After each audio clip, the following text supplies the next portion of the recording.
Hello, and thank you for joining the FIATech Tuesday Tech webinar. This webinar is called Capital Projects Management, the New Realities.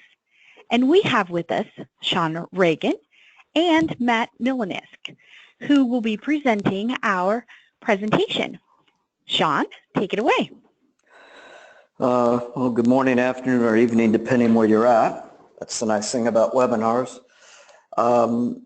As described, what we're going to do is try to give you a nice introduction based on the realities of what we have seen in the application in capital project management.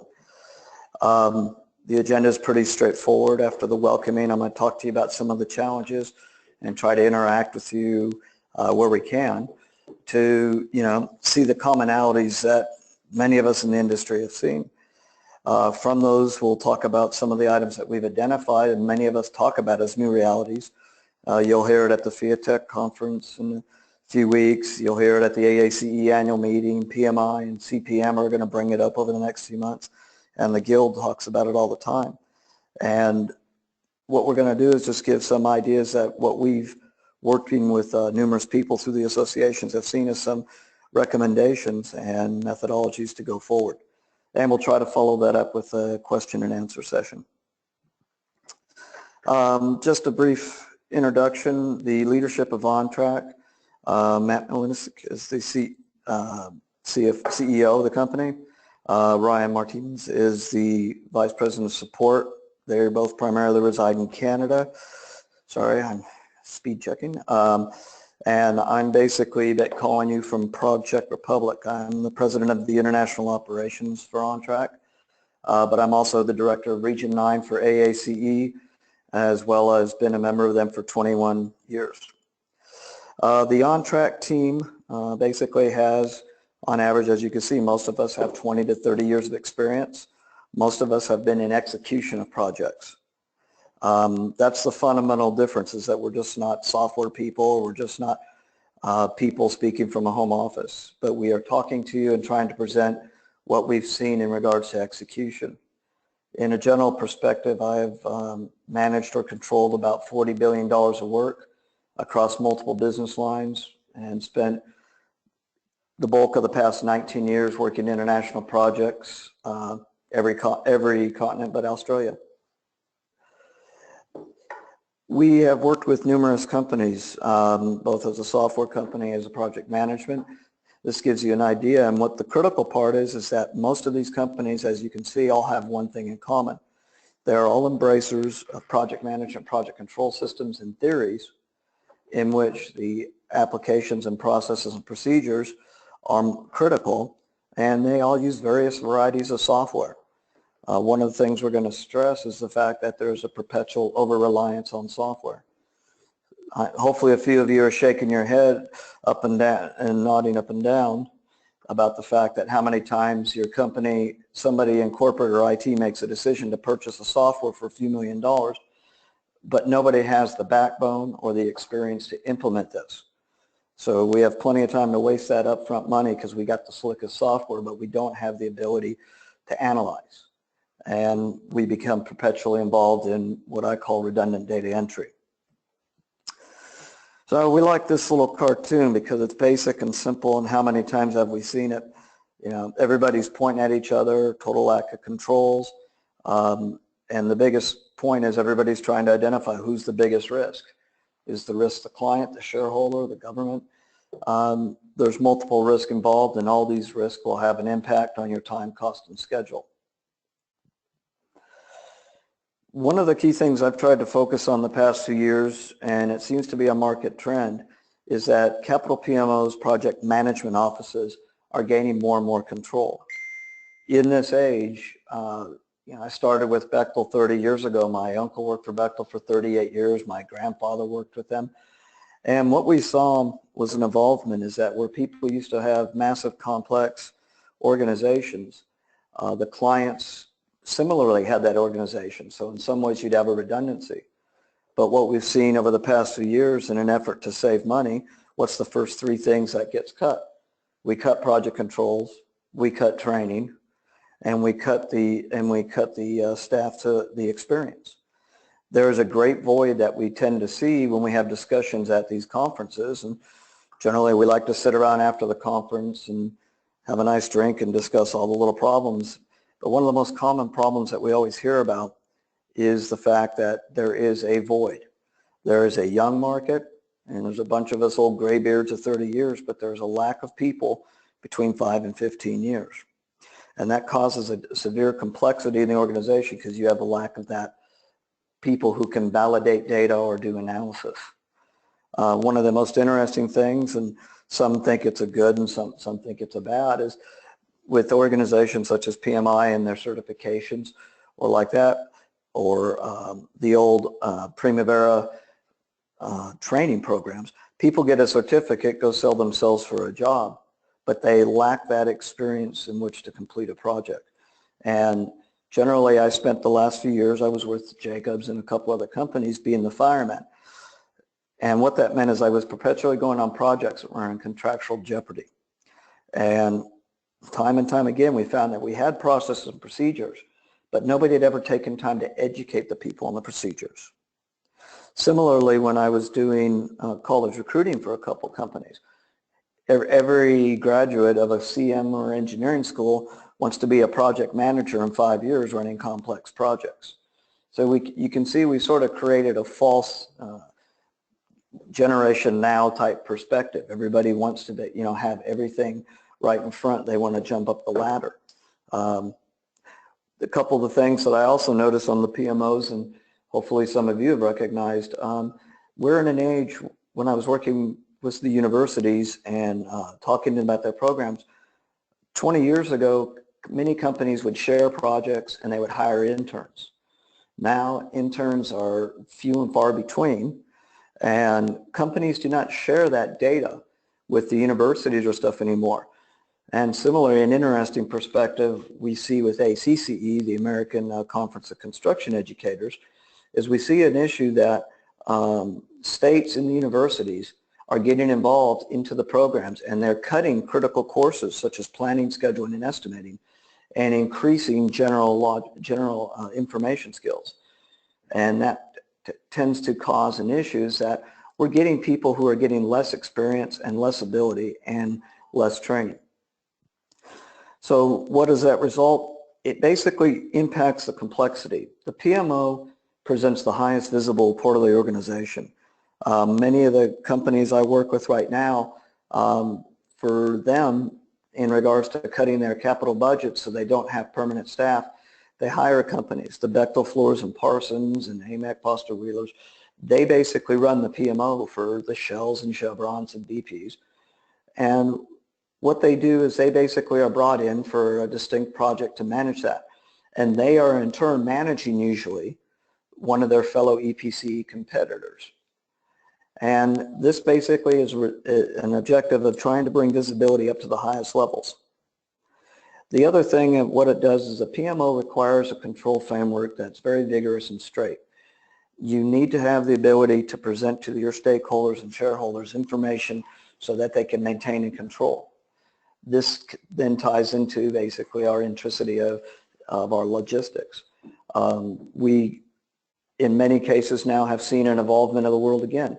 Planners sit on one floor, estimators are in the dark in a corner, and the cost people in some cases are nothing more than accountants. And there is a lack of cost forecasting and an accountability to accounting. And as such, what we would all see as a very complex process gets made very redundant and slow. The PMO is meant in a functional way to allow access to multiple organizations and shareholders and to bring subject matter experts. A good PMO doesn't bring in 25, 30, 40, 50 people. It brings in a good team depending on the size of the project, and the objective of that team should be to educate, teach, and try to help the existing company. So I like to refer to that as a transfer of technology. The model I tend to feel that's been successful, this is just personal experience, is the model where basically we came in 5, 6, 7 people, trained them, and after a few years we were gone. And that people get worried about that because they, oh my God, there's a loss of cash flow. But what I've tended to see is when we've done that, companies come back to us because they know that the objective is to be, maximize the profit and schedule of the program. The other thing that the PMO really gets into is a magnitude of risk. Risk like EVM, cycles. Right now, a lot of people are focusing on estimating. A couple of years ago, it was earned value management. A couple of years before that, it was risk. And it's a cycle of training. The problem is very few organizations now look at that risk. You'll have companies, I run Crystal Ball or I ran Risk Analyzer or another software, print a report out and feel they've done their risk. And what we've tried to notice in both AACE, the Guild and PMI is that risk is a complex structure that is based on analysis. But the most important part about risk isn't just printing a report and looking at the numbers. It's basically using that and applying it in decision making. It does no good to anybody to identify the risk if you can't make a decision and apply to that. So what are the challenges we tend to see? And I think it pretty much highlights, in a lot of programs we get a lack of alignment. People know, they speak, they understand the terminology, but they can't seem to get the three focuses of the pyramid or triangle in alignment. And as such, that also leads us to a lack of visibility. We see the top in front of us, but we don't see what's in the bottom. For an example, on one of the projects I came in, I rotated in from Italy, was in the home office, sat in the home office, was handed a project that had just got completed. Everybody was claiming victory, a year ahead of schedule, 10 million under budget. But nobody had done a closeout on it. So as such, like that iceberg, we're missing all that bottom stuff. And as the ship went by, it gutted us. Never did you see a project manager, a program manager, an estimator, and myself, the business manager, pleading to lose the project because nobody had done the final validation. And it turns out they were ahead of schedule and under budget because somebody had utilized the contingency in the direct work instead of at the end. So they were perpetually looking like they were doing good when they were utilizing their contingency for hurricanes and storms. So that lack of visibility, and because everybody likes to celebrate the party and nobody likes to look at the defeat, that creates a severe lack of visibility and a challenge for us in the PMO, PMC operations. So the realities of what we tend to see right now is we're seeing a shifting of priorities. These priorities can be everything from energy, oil and gas, power, and the priorities such as oil running at between $45 and $50 an hour right now, that has created a realliance and reassessment of people's priorities. Countries are having to realign their budgets and companies are having to realign their programs. Booked works are dropping for people. Similarly, what we see is because we have become a very international geopolitical economy, you see isolationism. And so with that, you see regulatory and environmental pressures start building up. And this is causing a perpetual program for us. Some of the projects I've had recently is basically the shifting work and work patterns. Due to the last couple crises, we're seeing a disadvantage in skilled workers. And because some countries, it's very easy to bring in third country nationals, but other countries it isn't. And as such, even when we get people into these countries, what we're seeing is just because the labor department of a country reports they're paying 16 to 20 euros or dollars an hour, the market trend to getting qualified people is 25 and 30. And that causes an issue for a lot of companies because they're saying, well, we built our estimate on A, but they didn't do the appropriate salary surveys or check the work patterns to see where the people are going and where they're working. Also, we're seeing the reality of the fact that it doesn't change. We don't all get to build nice projects in Hawaii. We're building projects in remote and complex, difficult locations. North Dakota, Middle East. These areas basically have a very difficult and workforce and work pattern to get in, and it's very complex and hard to work with them.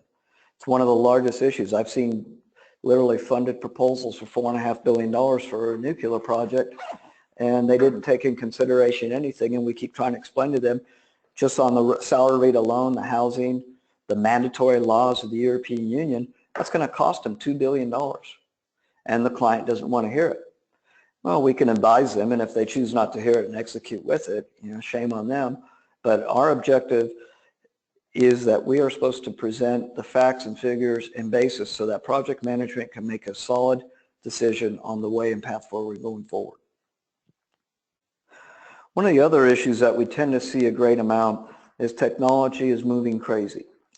There probably isn't a person sitting around their desk right now who isn't on a laptop, a vid phone, a tablet, probably has a smartphone sitting there. And what do we have is we have all that technology and people wanting to do it. Show me a 13-year-old, I got a couple kids, show me a 13-year-old who basically sits there and reads a book. What are they? They're on their smartphone. Our technology is moving faster than we are. And as such, there is what I mentioned before, an over-reliance in the technology. The technology is moving faster, but the problem is the people can't even catch up to the knowledge of what they're doing. So we tend to see with this advancement in technology, it looks great.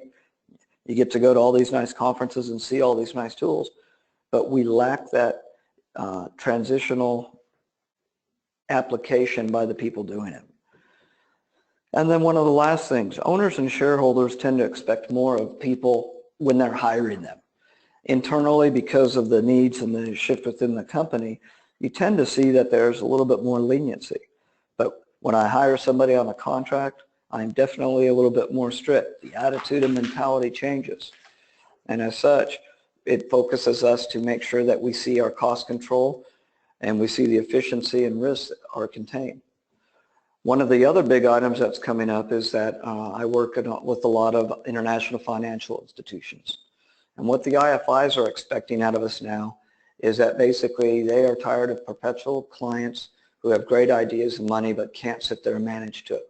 So what they're doing is they're enforcing an increased level of transparency.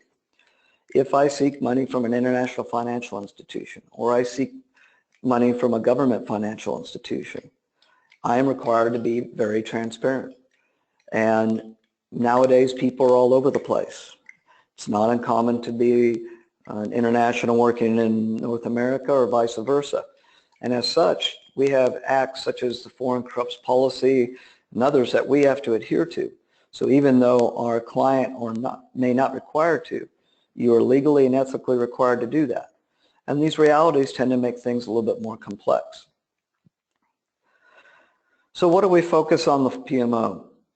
What we found is that there are 4 key pillars in the PMO that dictate excellence. The first is that what we look at is that people want to see cost reduction and risk containment. How do I reduce cost by applying a PMO? I hire a company at 7 or 8 people. They're on a contract. It's very straightforward. I can release them at any time during the contract. As such, my risk is contained and developed. When I have to run a full-size organization like that, I can be held into, I can't release people, I have layoffs, I have legal, and as such, that increases my risk. So the ability to shift our risk is what a PMO brings forward. The second issue is that within that, it allows you to establish a control framework and guidance in government. In that governance, if you work a U.S. government project or an Australian project or a British government project, you are seeing that earned value management is a mandatory requirement. So the College of Performance Management and AACE and PMI are working very, very hard right now. There is an ISO standard on EV that's being worked and developed. Now imagine the complexity, unlike running an ISO on project management, ISO 9001, which says that you have processes and procedures. It doesn't dictate the way you do it. Part of the issue that you run into with earned value management is that earned value management actually forces you to apply a system a little bit more. So it's a little bit more difficult than just trying to grab ISO 9001 or 14001. The third key pillar is proactive execution. Time and time again, we see issues coming up on a project, and instead of addressing them early, which earned value helps you to do because it brings in that third tier from cost and schedule, it brings in performance. It allows you to be proactive. But yet, as you even work today, many of you may work still for companies that the whole fundamental basis of which they do is they focus on hours. But in a economy that we have right now, hours are insignificant. It's currency based. I may have estimated it's going to be 10,000 engineering hours utilizing Western engineers at $35 to $60 an hour. And then we shift our engineering to a low-cost engineering center in India or the Philippines. And the result is the hours go up and the rate goes down. And if you're not applying a good forecast method against that, your system's going to basically show you to start overrunning when you're actually in the savings. So you can't make that decision of proactive execution if you do not find the commonality of which you're operating on. And then as we discussed, the fourth item is clear transparency. The ability to identify and show where that documentation came from. Time and time again, going into schedules, going into cost, and going into the procurement systems, I tend to find that bid documents may not have been done. The schedules have a lack of critical path, too many constraints. And similarly, in the cost side, what we're seeing is that we're seeing the accounting cost dictating, and we're using, in some companies and countries, they use cash-based accounting, and they are not accruing their backed invoices. And in accruing in invoices, we tend to look at invoices received and approved but haven't been paid yet. And that has an impact on our cash flows. So what we try to look is that in the visibility perspective, we tend to see that there are 5 items that we look at. There's a corporate perspective, there's the procurement and supply chain, there's the EPCs, there's owner shareholders, and there's the PMO. And they all try to work together in one commonality. And utilizing the Secure DMZ philosophy, the ability to bring in schedule, budget, procurement, document control, performance, reporting, and collaboration is an integral part of the system. But what do we see? We see one group working on Oracle P6 or Microsoft Project or ASTA in one area. They may resource budget load, but a lot of times they're not. And then we run into things that some people try to track their actual costs in their schedule. Instead of looking at what the tools are, is that they are each a piece of the tool, and you integrate them into a master item, they treat them all separately. My document controls in another area. That causes me a complexity. I may not see telephone logs. I may not see RFIs. So you have a lack of information going out.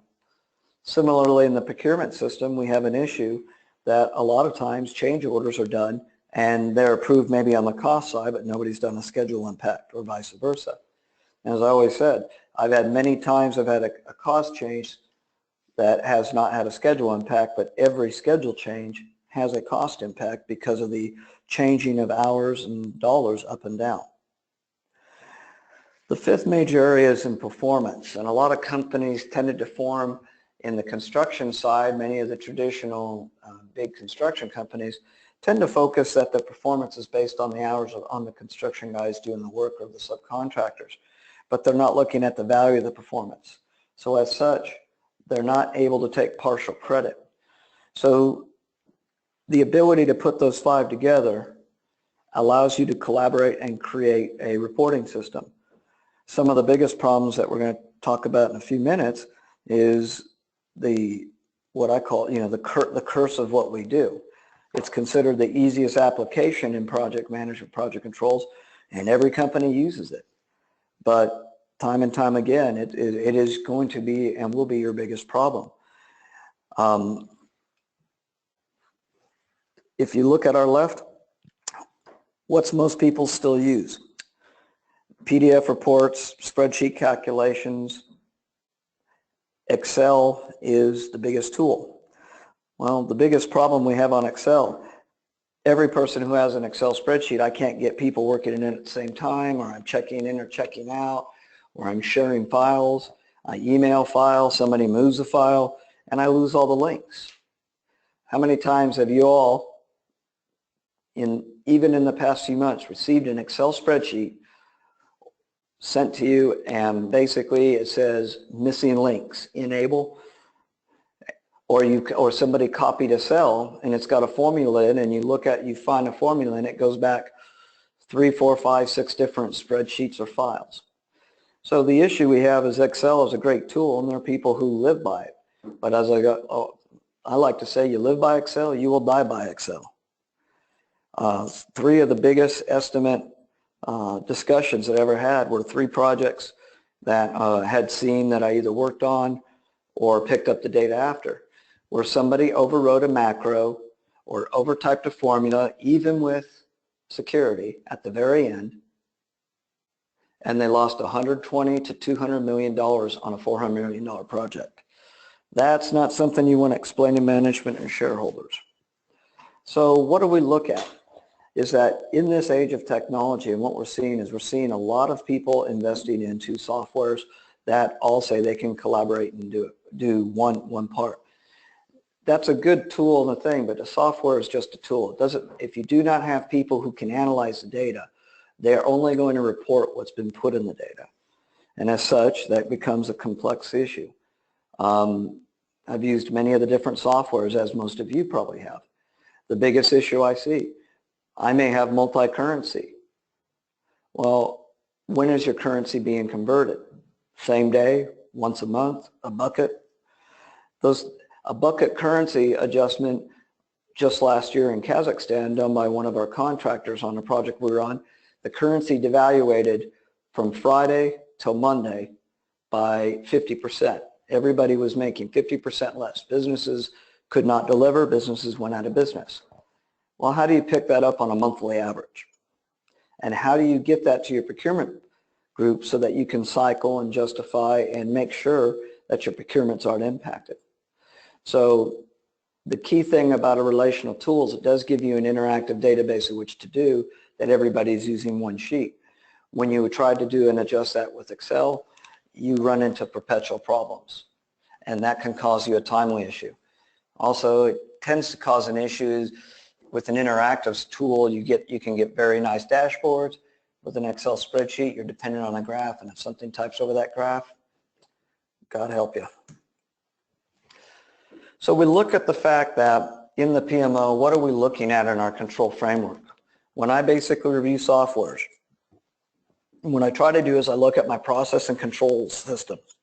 So I look at what the project, organization, discipline, and controls are.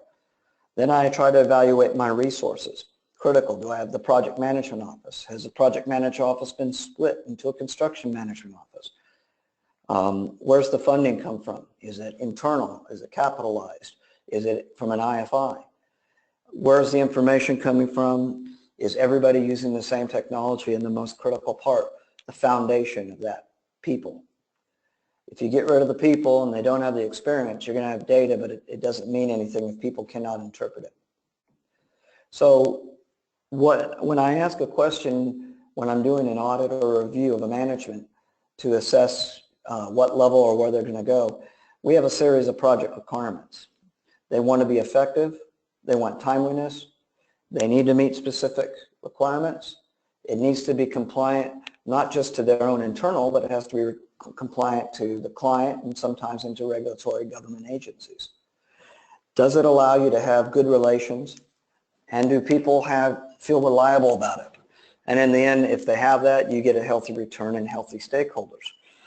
One of the most critical things that I always introduce was something that was taught to me by Stephen Bechtel when he still ran the company. He came into a meeting, we were doing a project review, and he gave a very great term. You know, he basically says he considered project controls the lifeblood of the project. We are the people that are the conscience. Our job is not to make people look good. Our job is not to make people bad. Our job is to present information so that the management and in the end, him as an executive could make a reliable decision. And then his son Riley further commented on, he just had one simple one. He doesn't shoot the messenger unless the messenger's late. So I think we can all relate to that terminology. So what do we look at in project management controls? We try to focus on the fact that in project management and controls, we have procedures, and those procedures are orientated to the main disciplines as identified here. But one of the most important things I tend to find that's lacking is in a lot of times they have procedures, But everybody has procedures, but nobody's written an execution plan that combines the efforts of engineering, procurement, construction, quality, health and safety, IT, project controls. So without all that being coordinated, each engineering and project management discipline field will have their procedures and the steps that they're looking at. But you need something to coordinate that. So a lot of times, one of the first things I'll look at my audit is if I don't see a project execution plan, it's one of the first things I direct them to try to focus on. Then after that, it's training. One of the great stresses about earned value management is the perpetual training mentality. You have project managers who need to understand earned value at the summary level to execute. You have control account managers who have to understand at the detail level.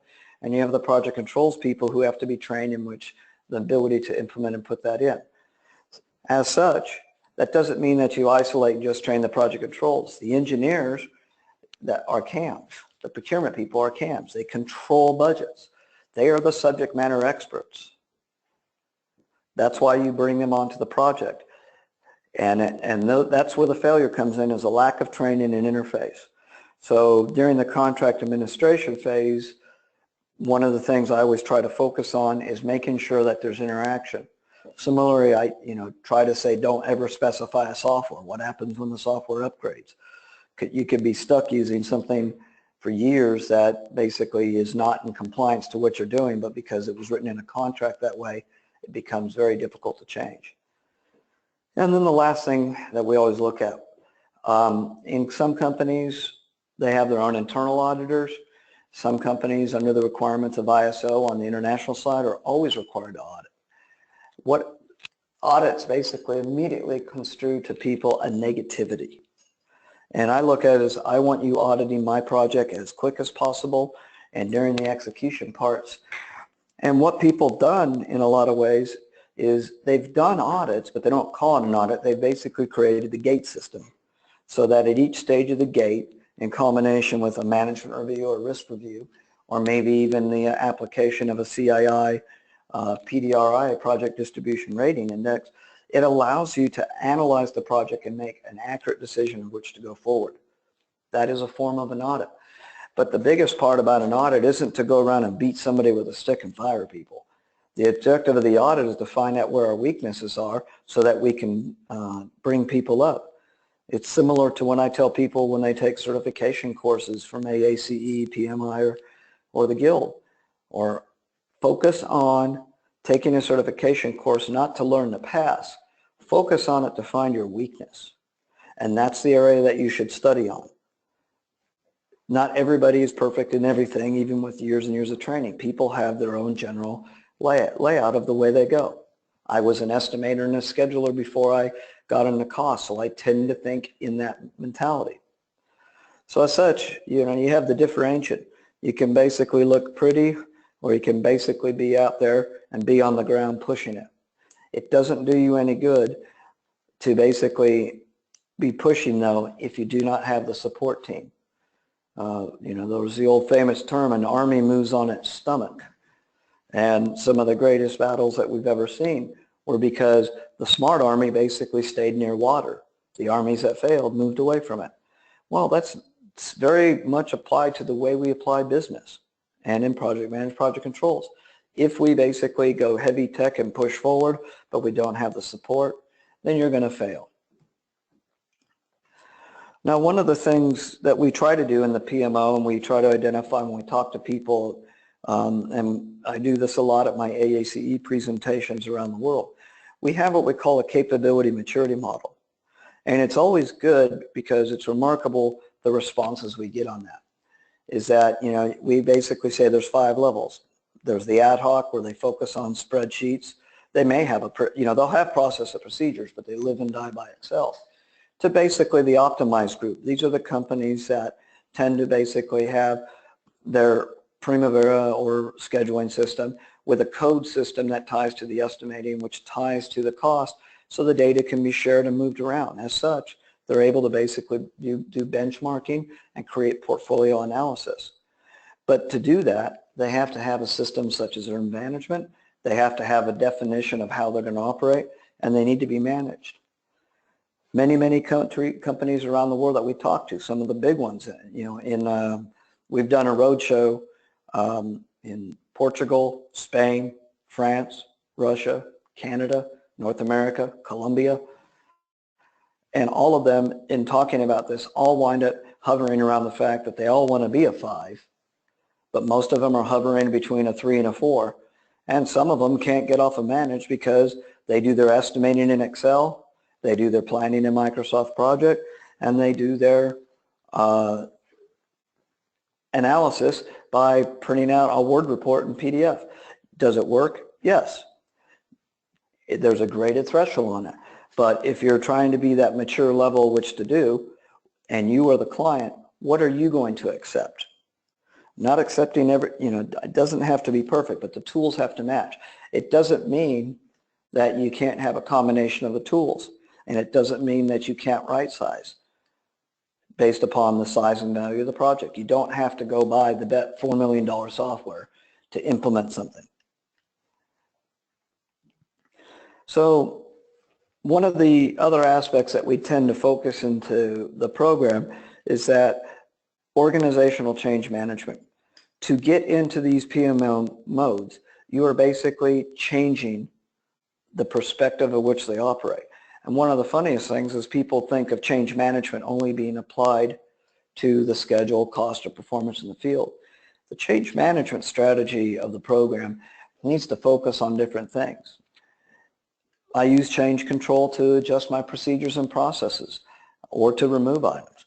It basically allows you to identify how your organization aligns. But one of the biggest problems I see is that we'll have a change control board, but we don't have anybody who's been trained to understand what a change is. Or you have that perpetual project dictator who says, I run a project on zero change. Well, nice theory, but the only two things in life that are sure are death, taxes, and change. We are in a perpetual world of change. The theories and concepts of which we use have been around for 100 years, going back to the assembly line, going into the Gantt and Frederick Taylor. And then it evolved in the 60s and 70s with earned value management, or CSC as it was called before. But the most important part is those programs were successful. Why are some organizations such as PMI so successful? They basically adapt to change, they review, and they get executive sponsorship. They market. They have the ability to create a system that allows people to change, but the most important part, it gets buy-in from the workforce. You don't just manage, control, and throw down on them and say, hey, I saw something, it's great, and slap it on the workforce. A successful program integrates your experts into it, and it allows them to get done.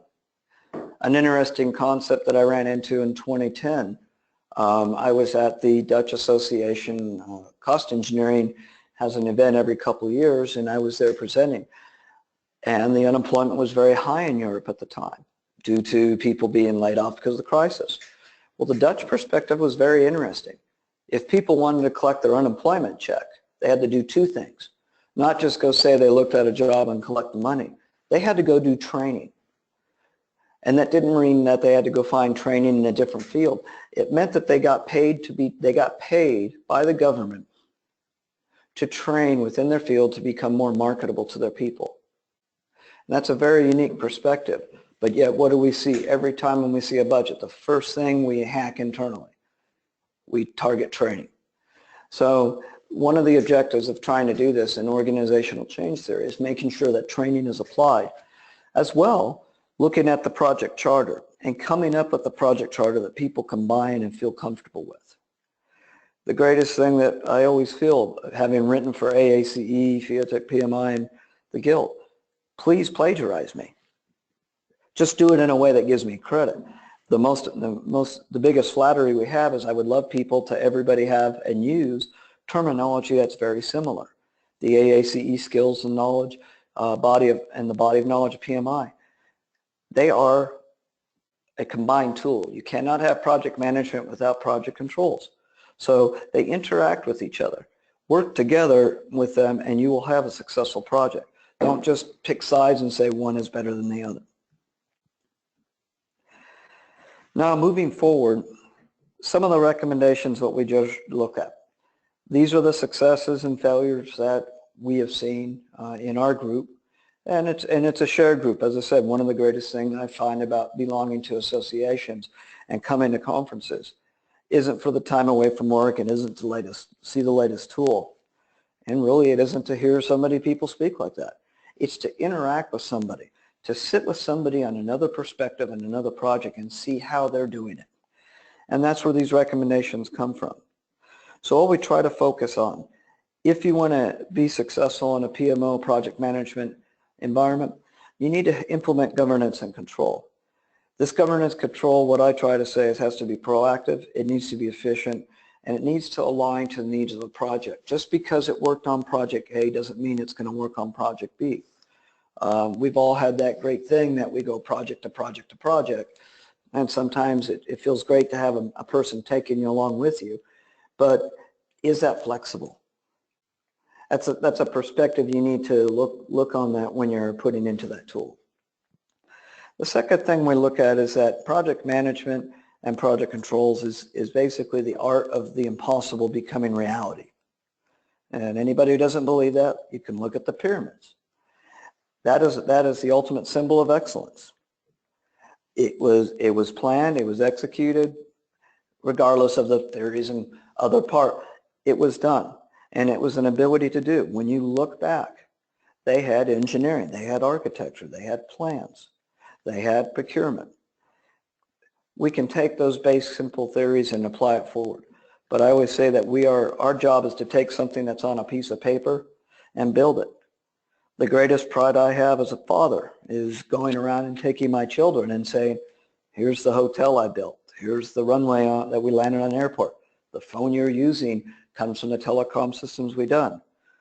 And then my tree hugging side of the family says, yeah, and you built that ugly oil refinery. But hey, you're driving your car, you're not driving a battery powered car. So try to look at that focus.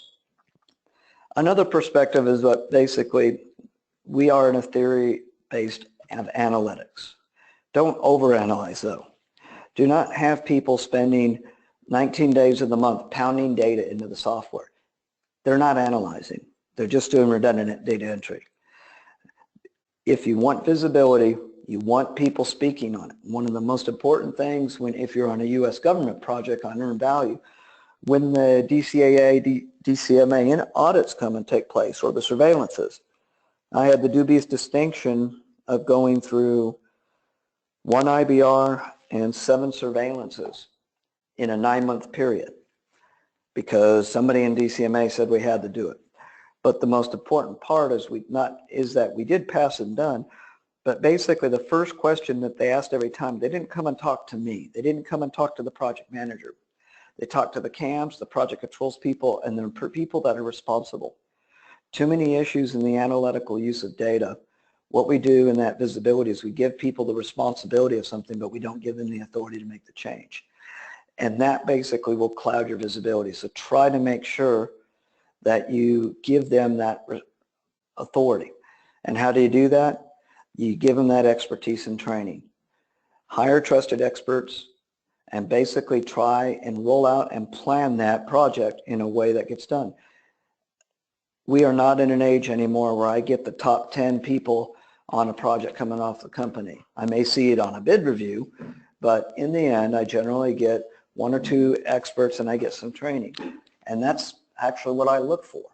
I don't go out and hire all the best people to work on the project. I hire some young people that we can train them. They're the future of the PMOs, they're the future of the companies, and the future of the projects.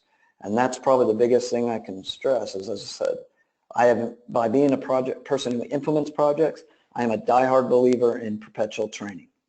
And I've been fortunate enough is that many of the managers, the reason why they work with me or still call or ask is they see the same thing. The projects were successful because their people were trained and their ability to respond. And they didn't just walk up and say, hey, I got a problem, boss. They basically said, here's the problem. This is how it happened. This is how we prevent it from happening. And this is what we do to go forward. One of the big parts I like to stress in my training, in 30, 40 years, I took it and continue to take it very seriously. I never had a project when I was on it that I went to the project manager and we were over budget or behind schedule, it didn't mean the schedule didn't change, and it didn't mean the budget didn't change. It meant that by applying these tools and pushing back sometimes to make sure these tools are in place, we were able to give them the ability to make the correct decision. That's what that means. So in the end, the key points that we should remember: upfront plan and support is fundamental to your systems and tools. Try to remember that our job is to make the impossible possible. It's to take the dreams and theories of a design and put it and apply it into the field. Whether you're building a computer system or manufacturing line or doing an oil refinery, it's irrelevant. You're in taking the concept and idea and putting it out. The third thing to remember, which I stressed heavily, take stock of where you are and where your organization is. One of the things I stressed, and I heavily stress when I do EVM training, your job isn't just to sit there and say yes, yes, yes. Your job is to actually tell me no sometimes. In the end, as the manager, I may make a decision, and that may go against contrary to what the data is, but I'm sometimes have to make a political decision. We all get put in that environment. But the most important part is you took stock and you took in consideration what your experts told you. Make sure that if your organization wants to do this and has it, create an effective change plan. Don't just walk in and say, hey, I just saw this great software sitting at a conference and let's go buy it and put it in. Well, that may be nice, but is it grandfather? Is it cost effective? Is it multi-language? Is it multi-currency? You need to have a plan on that in place and direct and implement that plan. The benefit of a PMO team is that you bring in experienced people, subject matter experts. Look at the PMOs when you're interviewing them. What are you interviewing? You want to bring in an experienced team that is training people and believes in educating your own people if the objective is you're going to have your own internal group. Now, a lot of people say, well, no, they're just doing capital construction.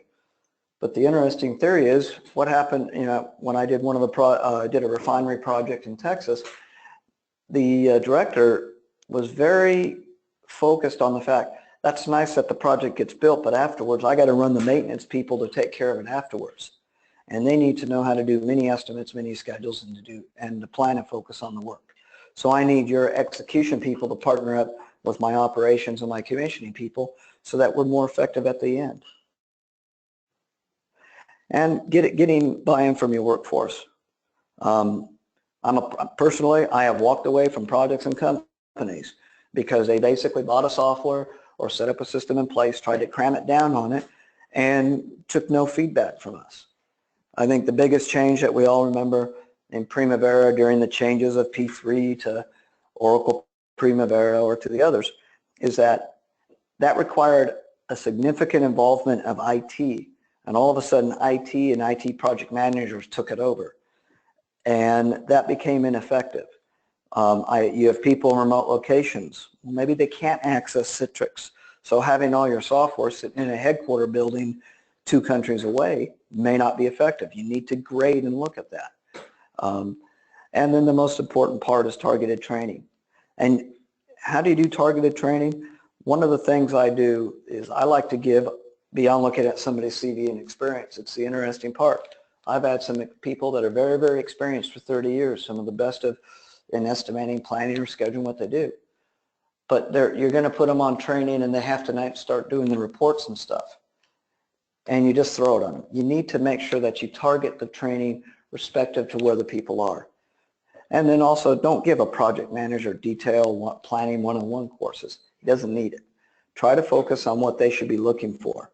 The critical path, the float, redundant logic, and look at that area. And similar on the cost side so that they can understand where the changes in performances are coming from. So in summary, I hope that you found this interesting. Many of you say, well, you just preached to the choir. That's the whole point in some of these. But the most important part, master your requirements thoroughly.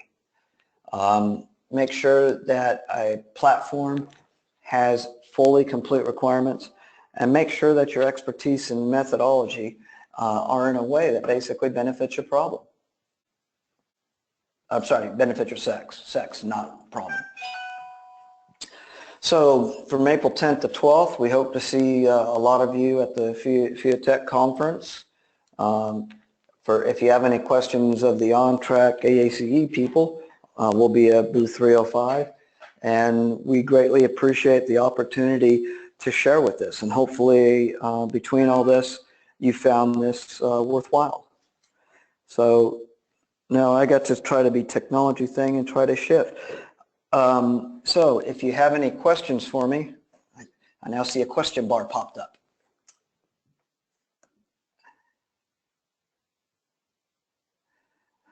So are there any questions?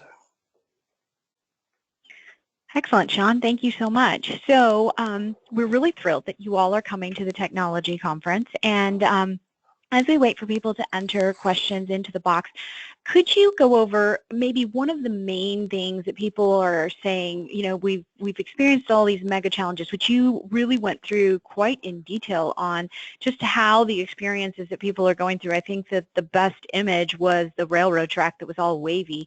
You know, you couldn't get to where you were going because of all of the barriers. What is the main thing, like one particular question that you get all the time and it still makes you scratch your head? The most interesting one is one I've been going through right now, and Matt may jump in also on it. We have a client who is switching countries or switching regions, and one of their perpetual comments is, well, why can't we just, done it this way in every other place, why do we have to change when we go to this other area? And you tell them why, and there's a refusal to basically adapt to it. And that's that becomes probably the most frustrating part. You know, that was when I was talking about the wage rates, you know, trying to move into another country just because you pay $5 an hour and you're going into the European Union, you're not going to get away with $5 an hour. And that's one of the biggest ones that we're running in across the board. And that's the one everybody seems to be complaining about when we did our tour. When we did our little road show, pretty much trying to do just like this, Matt and I put AACE sections together in Portugal, Italy, Paris, and Rome, and Russia. That was the most common question. How do I go somewhere else? Yep. Yeah, and I think it's Matt here. To me, that really speaks to really one of the root things we see in every organization and government. That really is the siloization and the protectionism of some of those areas, such as the estimation, the scheduling, planning, and how the information held within there and some of their good processes and whatnot get held back from the rest of the organization. So part of what we do in the best practice of the PMO is to say we really want to break down some of these silos, create that transparency between them, and that really ends up promoting that proactive ability, proactive execution, so that if I know ahead of time what I wouldn't have heard 2 weeks ago, I should have heard it 2 weeks ago, but I didn't hear it today. If I can act upon that 2 weeks earlier, I get a much better ability to control cost and to rein in those schedule creeps and whatnot as well. So that's really what we really focus on a lot, is breaking down the silos, bringing people together, and we do that through a number of ways. We have some really advanced integration layer, better than a lot of these things, and we can integrate to the Tableaus or the Power BIs or the Oracles or the SAPs much better, and bring people forward up that maturity level, so that people can actually do analytics. And what we can really put in front of them for analytics is actually quite amazing. Once you start to bring together your different data sources from your different silos, you can actually get some amazing efficiencies. Like one of the other things that stresses is everybody, they see that somebody does the software and they focus and stress on the software.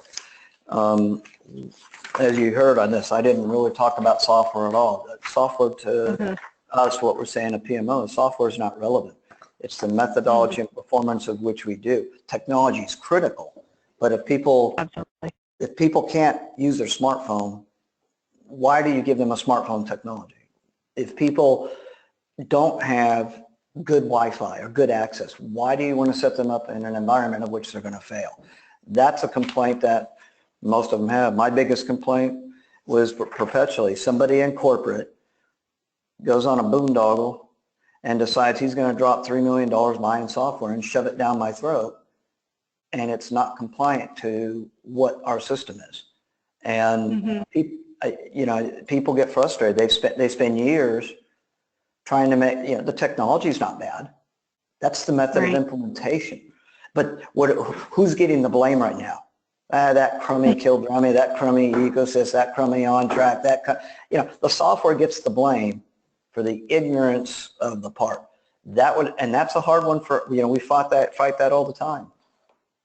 Yeah. Definitely. Yeah, the integration of all the different systems. I can remember we were talking with about the SETI Awards about this, and went in some great detail with the panel members there about capability maturity. We broke it down to, I think, 60 or 70 different points across operations and capital projects.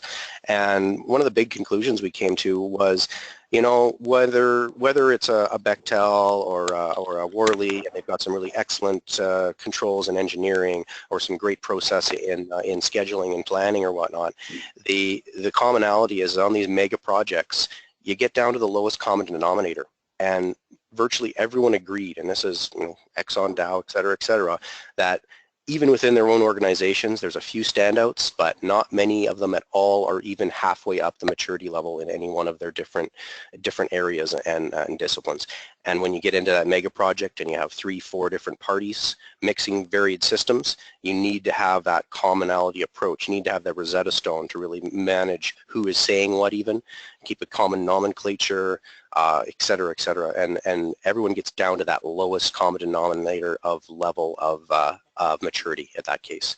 So that's one of the other things we try to address by providing a common platform, so that everyone can still leverage their expertise from the different EPCs. The owner can still have a good transparency, but everyone is now in the same standard and talking the same language.